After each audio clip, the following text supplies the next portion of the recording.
Hi, this is Gregor from Strigoi and Paradise Lost, and you're listening to Jet on Metal Messiah Radio. Good evening, everybody, and welcome to the Metal Magdalene with Jet right here on Metal Messiah Radio. Tonight we have with us as our guest Greg Mackintosh, who most of us know from Paradise Lost and Vallenfyre, but today he's here to introduce us to his new band, Strigoi. Welcome back to the show, Greg. Thank you, Jet. It's a pleasure to be here. So, Greg, I actually had you on, like I said, talking about Paradise Lost, and last we had you on, the show was, goddamn, back in 2010 with your band Vallenfyre, a band that you put to rest in 2018. So tell us about the process of kind of laying Vallenfyre to rest and how the idea of Strigoi was born. Well, when we did the last interview, I told you that Vallenfyre started because of the death of my father. So it was like reminiscing on things, if you know what I mean, which brought about the project. It was only meant to be a short-lived thing. It was only meant to be one album, but because I don't know, the ideas were there. We were having fun with it. People wanted to see it and hear it. So it ended up being 3 albums.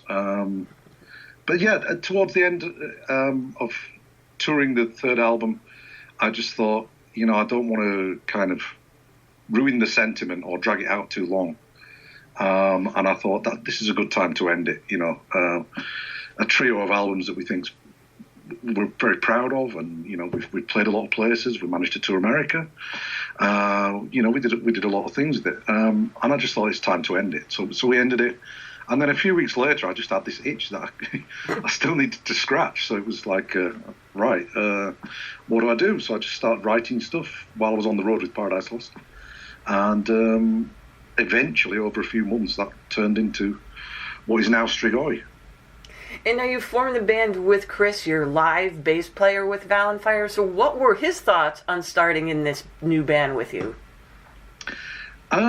We tossed around a few ideas first because we weren't sure what kind of theme we were going to go with Strigoi. And we tossed around a few things. And we sort of decided that, it was going to be sort of a continuation of Vallenfyre, but introducing other elements that wouldn't have appeared in that project. So, for instance, like there's some black metal in there, there's some industrial in there. There's various other things in there, but the main theme was to get this feeling of foreboding, of like dread running through the record. The record itself is quite varied in content. There's like 1-minute grindcore songs, and there's 7-minute doom metal songs, and everything in between. But I think there's a theme running through it of this like feeling of unease there. And that was the idea that we both put together. So what was like your moods and feelings going into writing this album, Greg? I took it a song at a time at first, and initially the first song that I wrote for it was one called "Carved into the Skin," which is kind of like a quite an epic doomy song. And I wasn't sure where to go from there. But then when we had this idea of this feeling of foreboding, it was more about these dissonant guitar melody lines running through it. So it didn't matter if it was a grindcore song or what. It could still have these themes running through it. It took a few months to come together, but I think we got there in the end. Now, did you do anything like different in like the writing or even the recording process on this with this band than you've done in your past bands? Yeah, there was a couple of things really. I wrote all the lyrics in Vallenfyre, and I kind of enjoyed it while I did it, but afterwards, with Strigoi, I just thought I don't want to write the lyrics for this. I want to kind of concentrate on the music. So I asked Chris if he could. So we discussed each song at length first, then he wrote the lyrics. And the main difference with this was I got the lyrics first and then wrote the music to it, which is kind of back to front of what I usually do. Because I wanted to get the feel for what kind of song it was going to be first lyrically and then interpret that. And the other thing was, over the last few years, I've been kind of in the process of building my own studio with my own live room and things. So I finished that like about a year ago. So this is the first record where I actually recorded and produced it all, and then just sent it off to Kurt Ballou to mix it. Now, I haven't asked this question of a band in a long time, because I know usually they hate it, but what does Strigoi mean, Greg? Well, it actually comes from... I was in Romania quite a long time ago, probably over 10 years ago, and I was reading this little pamphlet thing on folklore, Romanian folklore, and there was lots of these weird little spirits that they used to believe in the Middle Ages and whatever. And they all have fairly cool names, and one of them was called Strigoi, and it was this spirit that rose from the dead and could take a lot of different forms. And while that's all kind of, I don't, obviously that's a load of nonsense, but I just, when it came to do this project, I just thought I still thought it was a cool name, and I thought it was a decent backstory. But beyond that, I also thought the name Strigoi was kind of, it didn't limit us in any way. I mean, Strigoi, you could be a goth band, you could be anything, That's true. And I just thought, if we decided to go forward with the project, it's just a nice, it's a nice sort of non-pigeonholing name with a pretty cool backstory to it. And now the new album, or debut album, I should say, comes out November 22nd on Nuclear Blast, called Abandon All Faith. So how does this title coincide with the lyrical content, Greg? Well, the lyrical content, there's lots of things going on in there. I mean, some of it's a lot more metaphorical and some of it's a little more concrete. But I would say overall, the main theme of it is kind of groaning about religion, because I've been obsessed with doing that for a lot of years. But the older I get, the more militant my atheism becomes, where I just think it's the most divisive force on the planet. I mean, you can't even get religions to agree between themselves. They hate each other. Sunni Muslims, Shiite Muslims, Protestants, Catholics. So yeah, I see it as a real odd thing that it's still around in an age of what's supposed to be enlightenment. So yeah, there's a big theme of that in it. There's some socio-political stuff in there, nothing preachy, just something along the broader context of how we treat each other and things like that. And there's a few more concrete songs that are actually about specific subjects rather than broader subjects. For instance, there's one called Iniquitous Rage, which when Chris was he was looking up the name Strigoi, he found out about a serial killer in Romania that was called the Strigoi of Bucharest. But when they went back through his crimes, they found out that he wasn't born for some of them, and it turned out that his father was the serial killer before him. So it was like a family business. So yeah, I mean, that's one of the more concrete songs. A lot of them are, like I say, a lot more metaphorical, and there's a lot of religion bashing in there purely because it's silly, Well, speaking of that, we'll let the first one be just, when I first looked at the album content with not really reading too much into it, the first song that popped out to me just by the title alone was 7 Crowns, because that's a big biblical reference. And so did you write the lyrics for that one, or did Chris? No, Chris did. Oh, of course. Yeah. And yeah. I mean, there's nothing wrong with referencing biblical stuff, but it's just to kind of, we do it to kind of mimic it in a way, right? So yeah, I mean, there's lots of that running throughout the lyrics on the album, and we tend to sort of pull it apart as we're referencing it. So yeah, I mean, 7 Crowns is biblical references, but it's kind of also about society swallowing itself. That's almost. True. And now the first track sets the mood for the album. It's, I don't know, instrumental, I guess, if you will. But what is supposed to be happening in this intro? Well, I mean, the Rising Horde. It's an instrumental. It's setting the scene, because with this record, like I said earlier about we want to have this feeling of dread running through the album, but within any music, no matter how extreme, you need light and shade, and to me, the Rising Horde kind of just builds slowly this uneasy feeling that then hits in Phantoms and kind of doesn't let up throughout that song and the second song, Nocturnal Vermin.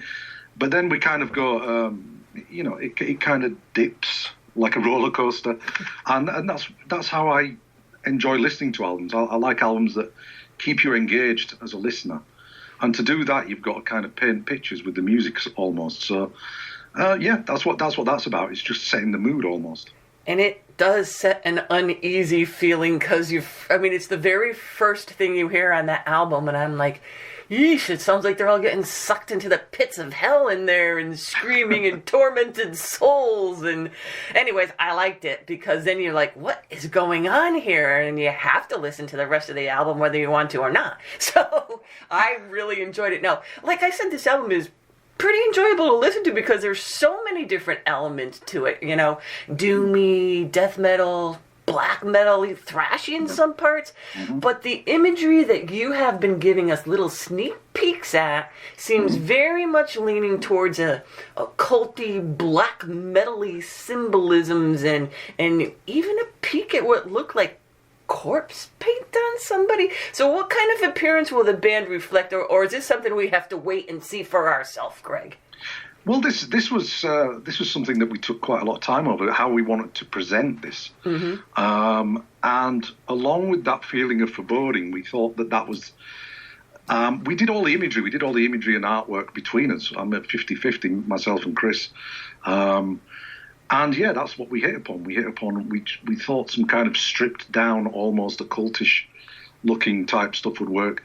And it started off with Chris had this image of a face, which he called the ghoul. And that eventually grew into the cover of the album, which then became this phantom character. And when we did the video for Phantoms, which is on YouTube now, and we're really happy with the outcome of that, we decided we wanted the phantom on the cover to be the narrator of the video almost. So it's who's reading the book during the video. So, and yeah, we want to try and present all that. It's all one package to me. The artwork, the video, and the music, and this feeling. It's all one thing, so we have to interpret that live. So, yeah, I mean, whereas Vallenfyre was very grassroots, street level, almost crust punky type stuff live, we want to present this, for want of a better word, in a little more theatrical way, where it continues this theme. But I have a real bad inbuilt cheese filter, which I'm very aware of, and we've got to present this in the right way, but not overstep the mark and become just yet another sort of black metal-y looking corpse painted band, which I don't want to be. So tell us a little bit about the cover art now that you touched on it. What is all that symbolism supposed to represent? On the cover, that's the phantom of the song Phantoms, and it started off as the face, the ghoul, and then with the body, we wanted to make it more like mimicking Christ almost. So it's so it's kind of carrying on that theme of religious conflict, but then with this uneasy imagery that we were talking about. And throughout the other art in the album, we've tried to do an image for each song that kind of reflects roughly what the song's about. So when you see the full artwork, you'll kind of work that one out, I guess. Now, is this something you guys wish to perform live maybe in the future? Oh yeah, we've put together a live band. I mean, we've got everyone together, and we're currently throwing around ideas how we can present this live without overstepping that mark, but making it more of a, like I said, a little more theatrical. So yeah, I mean, we're just going to release the album November 22nd, and then look for some good festival slots, and hopefully some good tours will come off the back of that maybe in 2020.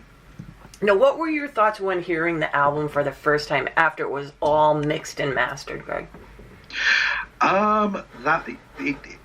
Kurt Ballou, he's a bit of a master of his art. He's the guy who mixed it, and I think he's probably the best at what he does in the business at the moment, which is capturing the live feel of bands. And because this was done at my own studio, we kind of produced it and got the sounds and recorded it as we wrote it, as it went along. And we wanted to get a sound that sounded almost like the band was in the room with you.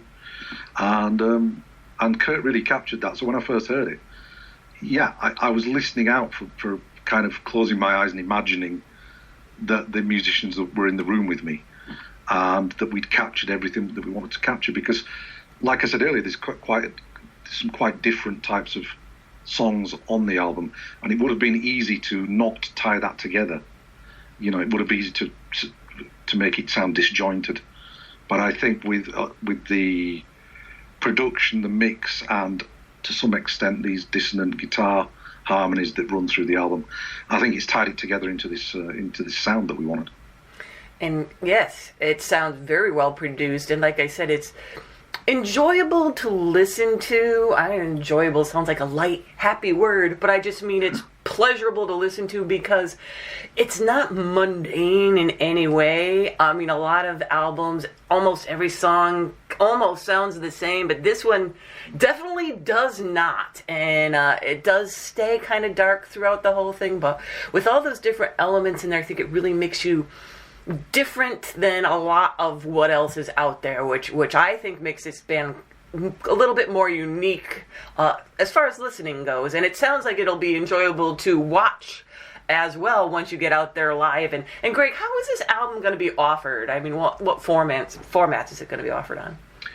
Well, there's the usual ones that like a label like Nuclear Blast would put out. So there's the vinyl, you know, the gatefolds and different CD formats. But when we signed the deal with Nuclear Blast, when we were doing Vallenfyre, we were getting asked for cassette tapes a lot. And I thought, you've got to be kidding me. You know, I mean, who even owns one unless you've got a car that's 20 years old or something, you know. But yeah, it just seems to be making a bit of a resurgence. So when we signed to Nuclear Blast, we asked if we could produce, you know, a certain amount of, a limited amount of our own cassettes. So we're going to be doing that through our own cartel store, alongside Nuclear Blast selling the vinyl and the CDs. So yeah, there's going to be actual cassettes out there, which in my career I haven't had out since early 90s, maybe 92 or something like that. I don't know. I have some cassettes that some of the labels have sent me, but I have never listened to a single one of them yet. I'm afraid to put them in there, because back in the olden days, sometimes you would put them in there and they would not come out in the same shape, and you're like trying to pull the tape out and stuff, and I don't want to ruin them. I'm scared. Oh, exactly. I think it's more of a collector's thing, something to have, a retro item. But yeah, I can't see it being the highest fidelity audio. You know? Well, that's what I'm doing with them. I'm collecting them. Yeah. And Greg, if people want to learn more about the band and find links on merchandise and such, what are the best sites for people to go to? Well, you can either go to our own Facebook, or Nuclear Blast have a page on us that has all the links on there as well. And like I said, we have a big cartel site now, which we're doing pre-orders already for the cassette tapes as well. So either Nuclear Blast or our own sites, it's all good. I mean, we have an Instagram as well. Personally, I don't have any social media at all, because I'm not that interested in anybody, and I don't want anyone to be interested in me. But as far as band stuff goes, yeah, I guess it's an important tool to have. So yeah, our own Facebook, Instagram, Nuclear Blast stuff, and our big cartel. Well, there you have it. Strigoi have a new album out November 22nd on Nuclear Blast Records called Abandon All Faith. You can learn more about the band on their sites. And Greg, thank you so much for coming on the show, and all the best with the band and the new album. You're welcome, Jet. Thank you. Good to speak to you again.